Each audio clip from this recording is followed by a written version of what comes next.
ఒక బయట విందాం. బయట విన్న తర్వాత ఆర్ఎస్పీ గారి రియాక్షన్ తీసుకుందాం. టీఎస్పీఎస్సీ అంశానికి సంబంధించి ఆయన ఒక కామెంట్ చేశారు. ఒకసారి ఆ కామెంట్ని చూసిన తర్వాత మాట్లాడుకునే ప్రయత్నం చేద్దాం. బయట ప్లీజ్. బండి సంజయ్ అంశం కానీ మీరంతా కూడా ఒక ఐపీఎస్ ఆఫీసర్గా మీరు అక్కడ జరిగిన ఘటన కూడా ఏ విధంగా? నన్ను అడిగితే Telangana state public service commission leakage మొదటి రోజు రంగనాథ్కి ఇచ్చింటే ఇప్పటికల్లా ముఖ్యమంత్రి అరెస్ట్ ఉంటాడు. ఇక అంతే, నేను చెప్పే ఆన్సర్ అదే. మొదటి రోజే రంగనాథ్కి ఇచ్చింటే ఇవాళ తెలంగాణ ముఖ్యమంత్రి కేటీఆర్ ఇంకెవరైనా మంత్రి ఉంటే వీళ్ళందరూ అరెస్ట్ అయ్యేటోళ్ళు. ఏవన్గా బండి సంజయ్ ఉన్నారు. నిజంగా బండి సంజయ్ 10th రంగనాథ్ గారు చెప్పే ఆధారాల ప్రకారం call data records, WhatsApp messages, WhatsApp chats ప్రకారము, మరి వాళ్ళు చేసిన ఇన్వెస్టిగేషన్ ప్రకారం ఆయన ఆధారాలు ఉన్నాయని చెప్తున్నాడు. అందుకొరకే ఒక ఎంపీని అరెస్ట్ చేయాలంటే మామూలు విషయం కాదు. సో అరెస్ట్ చేసిందంటే ఆయన పోలీసులు ఏం ఆధారం లేకుండా అరెస్ట్ చేయరు. రేపు ఎందుకంటే వీళ్ళు ఆధారం లేకుండా అరెస్ట్ చేస్తే వీళ్ళు జైలుకు పోతారు.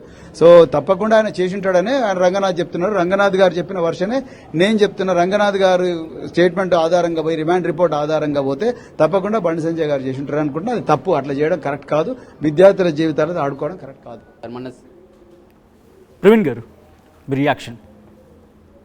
నేను మళ్ళీ చెప్తున్నాను కదా, పోలీస్ ఇన్వెస్టిగేషన్ వాళ్ళు తప్పకుండా, అంటే నేను ఇన్వెస్టిగేషన్లో నేను ఆ రోజు కూడా చెప్పినా, ఈ రోజు కూడా చెప్తున్నా, ఇన్వెస్టిగేషన్ పర్ఫెక్ట్గా జరగాలి. దోషులు ఎవరైతే వాళ్ళను తప్పకుండా పట్టుకోవాలని చెప్పినా. నేను ఆ రోజు చెప్తున్నా, ఈరోజు చెప్తున్నా. ఆ రోజు ప్రవీణ్ కుమార్ చేసిన పోరాటమే న్యాయబద్ధంగా సాక్ష్యాలతో సహా ప్రవీణ్ కుమార్ ఆ రోజు పోరాటం చేసిండు. నేను ఒక వ్యక్తి మీదనో లేకపోతే ఒక పార్టీ మీదనో నేను మాట్లాడలేదు. ఆ రోజు కూడా చెప్పిన, చాలామంది మీలాంటి వాళ్ళు చాలామంది కూడా ఈ ప్రశ్న ఇస్తున్నారు. ఆ రోజు మీరు కేసీఆర్ మీద ఆ విధంగా అన్నారు, ఈ విధంగా అన్నారంటే నేను ఆ రోజు కూడా చెప్తున్నాను. నేను ఆ రోజు నిరుద్యోగుల పక్షాన్ని నిలబడదాం అనుకున్నాను. ఎందుకంటే మరి ఒక్కొక్క పేపరు 10 లక్షల నుంచి ₹1 కోటి అమ్ముడు పోయింది. అదేవిధంగా 35 లక్షల మంది నిరుద్యోగులు ఉద్యోగాల కోసం వెయిట్ చేస్తూ ఉన్నారు. అలాగే మరి తెలంగాణలో గ్రూప్ 1 దాదాపుగా 10 సంవత్సరాల తర్వాత గ్రూప్ 1 మొదటిసారి వచ్చింది. మొదటిసారి వచ్చినప్పుడు మరి పబ్లిక్ సర్వీస్ కమిషన్ ఏదైతే పకడ్బందీగా ఎగ్జామ్ చేయాలనో ఆ పకడ్బందీగా ఎగ్జామ్ కండక్ట్ చేయనందువల్ల ఆ పబ్లిక్ సర్వీస్ కమిషన్లో ఉండే ఇంటి దొంగలే ఆ పేపర్ను లీక్